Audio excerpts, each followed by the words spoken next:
एक गांव में एक बहुत ही भयानक घटना घटती है। इस गांव में जब भी कोई बच्चा जन्म लेते हैं, उसी रात को उस बच्चे की दादी या नानी को कोई आके गले में फंदे डाल के घसीटते ले जाती है और फिर पेड़ पे टांग के उस औरत को जिंदा ही जला देती है। ये सब कौन करती है और क्यों करती है? वो कोई इंसान है या कोई भूत? आपको अगर जानना है तो इस वीडियो को पूरा देखो। हेलो फ्रेंड्स, आज मैं कनाडा हॉरर थ्रिलर मूवी हागा की स्टोरी को शॉर्ट में एक्सप्लेन करूंगा। तो स्टोरी शुरू होता है नागाकोबलू नाम के गांव से। एक परिवार में एक बच्चे की जन्म हुई है। फिर उसी दिन रात को कोई एक औरत के गले में फंदे डाल के उसे घसीट के ले जाते हैं और फिर उस औरत को एक पेड़ पे लटका के जिंदा ही जला देती है। बट ये कौन करता है ये दिखाया नहीं जाता। फिर अगले दिन गांव वाले को पेड़ पे लटकी जली हुई लाश मिलती है और यहाँ हमें पता चलता है ये औरत उस जन्म हुई बच्चे की ही दादी थी। हमें और भी पता चलता है कि ऐसे हादसे इस गांव में बहुत सालों से होती आ रही है। कोई बच्चे के जन्म लेते ही उसी रात उस बच्चे की दादी या नानी की इसी तरह से खून हो जाती है। कौन करता है और क्यों करता है अभी तक गांव में किसी को भी पता नहीं चला। किसी को लगता है ये कोई श्राप है,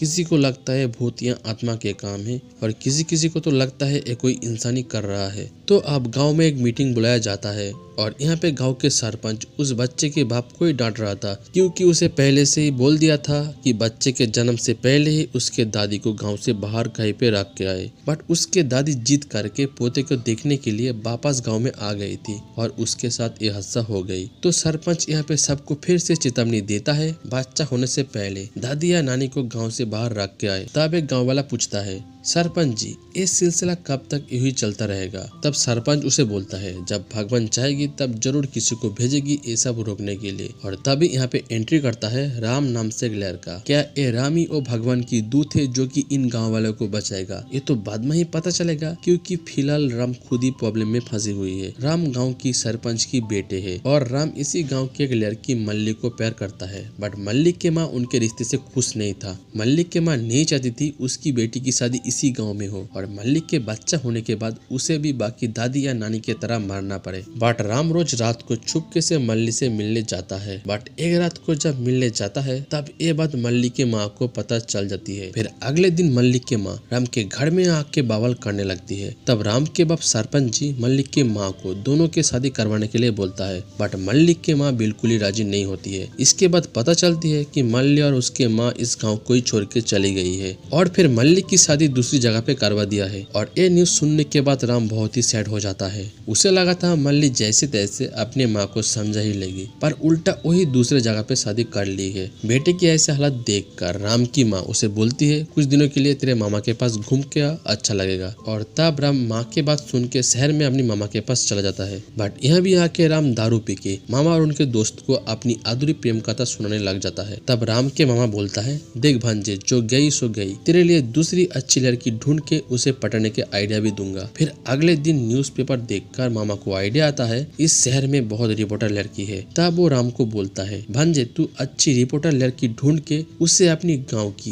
दादी नानी मारने की न्यूज को सुना। हो सकता है वो न्यूज लेने के लिए वो लड़की तेरे गाँव में भी जाए और तब तू उस लड़की को इम्प्रेस कर लेना। तो राम को भी अपनी मामा का आइडिया पसंद आता है और अगले दिन राम शहर के एक न्यूज रिपोर्ट ऑफिस के सामने वेट करता है और तभी राम एक लड़की को ऑफिस में जाते देखते है और राम को वो लड़की बहुत ही पसंद आता है। और फिर वो अपने मामा के साथ ऑफिस के सिक्योरिटी गार्ड से पता करता है उस लड़की की नाम रितिका है जो कि एक जर्नलिस्ट है। फिर अगले दिन राम रितिका से मिलता है और उसे बोलता है, मैडम हमारे गांव में आपके लिए एक बहुत ही इंटरेस्टिंग न्यूज मिलेगी जिससे आप बहुत ही फेमस हो सकती हो। तो ये बात सुन के रितिका राम के नंबर ले लेती है और बोलती है, ठीक है तुमसे बाद में बात करूंगा। फिर इसके बाद रात को रितिका राम को कॉल करती है और राम भी उसी कॉल की वेट कर रहा था। रितिका उसे अगले दिन एक रेस्टोरेंट में मिलने बोलती है। फिर दोनों मिलते हैं और तब राम रितिका को बोलता है, उसके गांव में कोई भी बच्चा जन्म लेते ही उसके दादी या नानी को कोई भयानक तरीके से खून कर देता है। बट कौन करता है और क्यों करता है आज तक किसी को भी पता नहीं चला। पुलिस को भी आज तक कोई भी प्रूफ नहीं मिला, इसीलिए कोई भी पकड़ा अभी तक नहीं गया। और ये न्यूज सुन के रितिका बहुत ही एक्साइटेड हो जाती है और बोलती है, ठीक है मैं तुम्हारे गाँव में जाके न्यूज रिपोर्ट करूंगी। और तब राम भी बहुत खुश होती है क्योंकि उसके प्लान काम कर रहा था। दूसरे तरफ उस गाँव में फिर से एक औरत को उसी तरह से पेड़ में लटका के जला दिया गया है। सारे गाँव वाले आके देखता है और खुद की किस्मत को कुस के फिर से अपने अपने घर में वापस चले जाते हैं। इसके बाद राम और रितिका एक साथ इस गाँव में आते हैं और राम की माँ पापा रितिका को देखकर बहुत ही खुश होता है। राम की माँ तो मानो उसकी बहू ही घर पे आई हो। राम अपनी माँ पापा को बोलता है रितिका गाँव में क्यों आई है। फिर अगले दिन रितिका गाँव के लोगों की इंटरव्यू लेने लगती है। कोई बोलता है ऐसा भूत प्रेत की काम है, कोई बोलता है आपस में दुश्मनी था और कोई बोलता है गाँव को कब्जा करने के लिए कोई ये सब करवा रहा है। पर एक औरत उन्हें बोलता है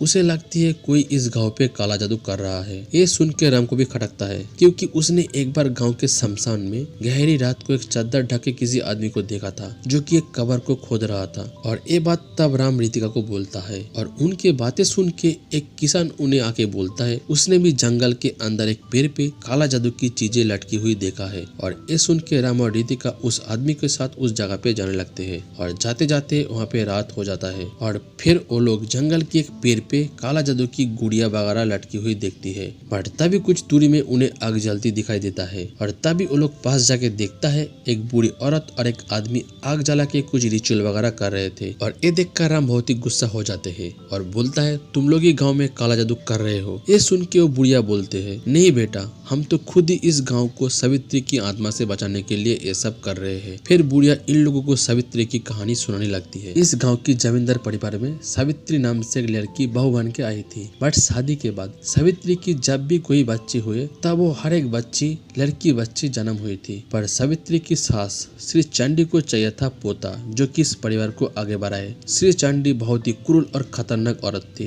जन्म देते ही सावित्री की हर एक बेटी को चंडी मार देती थी और बेटे शंकर को दूसरी शादी करने के लिए बोलती है। बट शंकर सावित्री को छोड़ के दूसरा शादी नहीं करना चाहता। तब एक रात को श्री चंडी सावित्री की गले में रस्सी डाल के उसे घसीट के ले जाके एक पेड़ से लटका के जिंदा ही आग लगा देती है और तब सावित्री जिंदा ही आग में जल के मर गई थी। और ये बात जब शंकर को पता चला वो भी खुदकुशी कर लिया था और तब से जमींदार चंडी के परिवार और आगे नहीं बढ़ता। बट सावित्री की आत्मा अभी भी इस गांव में भटक रही है। जब भी कोई बच्चा जन्म लेता है तब उस बच्चे की दादी या नानी में सावित्री श्री चंडी को देखती है जो कि उनके 3 बेटी और उसे भी मार दी थी। इसीलिए बदला लेने के लिए सावित्री उन दादी या नानी को मार देती है और उसी सावित्री की आत्मा से गाँव को बचाने के लिए ये दोनों ये रिचुअल वगैरह कर रहे थे जो कि 3 दिन चलेगा। ये सुनने के बाद राम उन्हें और कुछ भी नहीं बोलता। फिर वो लोग उन्हें छोड़ के जंगल से आ जाते हैं। फिर हमें पता चलती है रितिका चुपके से जंगल में एक कैमरा लगा आई है जिससे उस बुढ़िया और उस आदमी की सारे कांड दिख सकती है। फिर रितिका और राम स्क्रीन पे देखती है वो बुढ़िया कोई भी गाँव के भलाई वलाई नहीं कर रही थी। सच्चाई तो ये है कि वो बुढ़िया खुद ही जमींदार श्री चंडी है जो कि बेटे की मारने के बाद अब एक तांत्रिक बन गई है। पर सावित्री की आत्मा की कहानी सच है। सच में ही सावित्री की आत्मा गाँव में भटक रही है जिससे अभी भी मुक्ति नहीं मिला। श्री चंडी उस आत्मा को ही कैद करने के लिए ये सारे रिचुअल वगैरह कर रही थी और सावित्री की पावर काम करने के लिए धोखे से उसकी हाथों से निर्दोष औरतों को मरवाती है। दरअसल जब भी कोई बच्चा जन्म लेता है तब उसके दादी या नानी को श्री चंडी बस में कर लेती है और उस बच्चे को मारने जाती है जिसे देखकर सावित्री की आत्मा सह नहीं पाती क्योंकि उसके साथ भी श्री चंडी ने वही की थी। तब सावित्री की आत्मा उस औरतों को पेड़ पे लटका के मार देती है जो कि बिल्कुल निर्दोष होती थी। पर ये बात सावित्री को पता नहीं चलती। श्री चंडी राम को 3 दिन की बात झूठ बोली थी क्योंकि आज ही इस रिचुअल की आखिरी रात है। एक बच्चे की बलि देके ही श्री चंडी सावित्री की आत्मा को कैद करेगी। तब ये देखकर राम रितिका को गांव में भेज के खुद ही वापस जंगल की तरफ आने लगता है। इधर चंडी के वो आदमी बच्चे को होश में लाता है उसे बलि देने के लिए और बच्चे होश में आते ही रोने लगता है। यहाँ पे उस बच्चे की माँ भी साइड में बेहोश पड़ी हुई थी। इस बच्चे की रोना सुन के सावित्री की आत्मा यहाँ पे आ जाती है। बट यह आते ही एक स्टार पे सावित्री कैद हो जाती है क्योंकि उसे पकड़ने के लिए ही श्री चंडी ने पहले ही प्लान करके रखी थी। सावित्री की आत्मा चंडी को देखकर भयानक गुस्सा हो जाती है बट यहाँ वो कुछ भी नहीं कर पाता। फिर चंडी जैसे ही उस बच्चे को बलि देने जाती है तभी राम आके उस बच्चे को बचा लेता है और तब चंडी की वो आदमी राम पे अटैक कर देता है और दोनों के बीच यहाँ पे फाइट होने लगता है। तभी उस आदमी की टक्कर से सावित्री की बंधन टूट जाती है